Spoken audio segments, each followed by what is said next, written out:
Thomas and the Lighthouse. It was the Harvest Festival celebration on the island of Sodor. There was to be a big firework party in the evening. All the engines had special jobs, and they were all very excited. The Fat Controller came to Tidmouth Sheds. "Thomas, you must take a new light bulb to the lighthouse." "Yes, sir," tooted Thomas. "The bulb must get to the lighthouse before dark, so that ships at sea can find their way safely home to Sodor. The light bulb will break easily. You must go slowly and carefully," the Fat Controller added. So Thomas puffed quickly away to the warehouse. Thomas started to daydream about the big party. There would be clowns, the choir would be singing, and he'd see the wonderful display of fireworks. Thomas chuffed towards the warehouse. He was very excited. Thomas collected the light bulb. Then he set off slowly and carefully as the Fat Controller had told him. Thomas slowed down at every bend.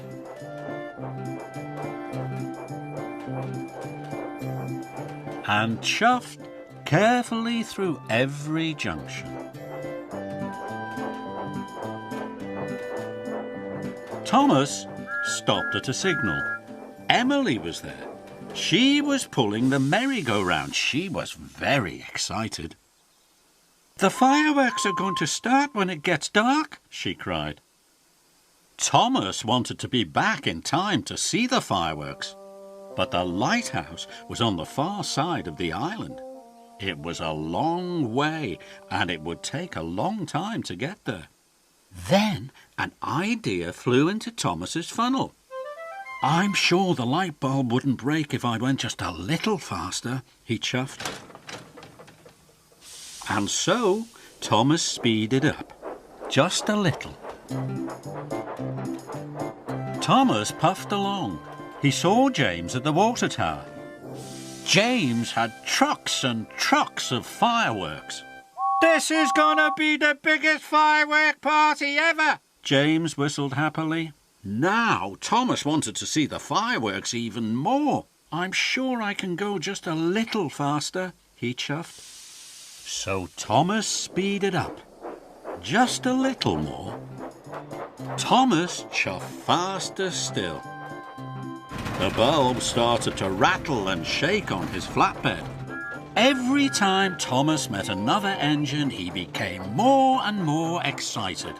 Henry huffed along with swings and a seesaw. "It's going to be a wonderful party," puffed Henry. Thomas went a little faster. Then he met Toby with the coconut shy. "See you at the firework party, Thomas," he rang. Thomas went a little faster. He saw Percy with carriages of children in fancy dress. The children were very excited. "See you, Thomas!" cried the children.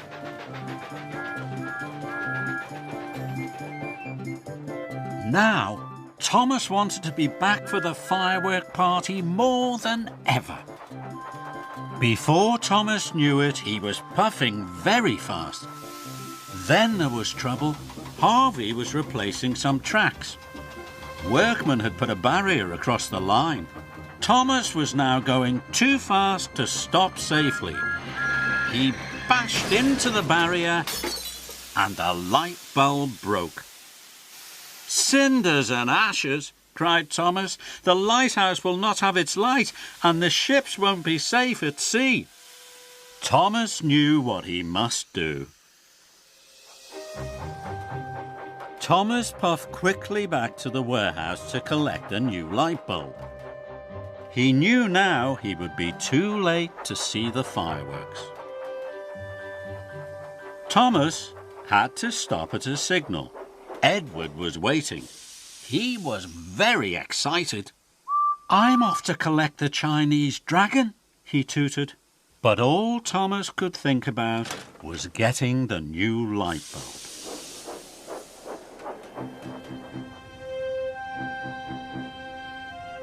With the new light bulb safely on board, Thomas set off slowly and carefully. He knew he must deliver this bulb safely to the lighthouse. So when Toby passed with the choir, practicing their songs,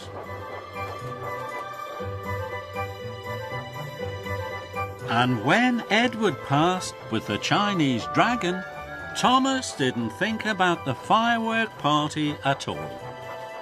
Not once. Thomas arrived at the lighthouse just in time.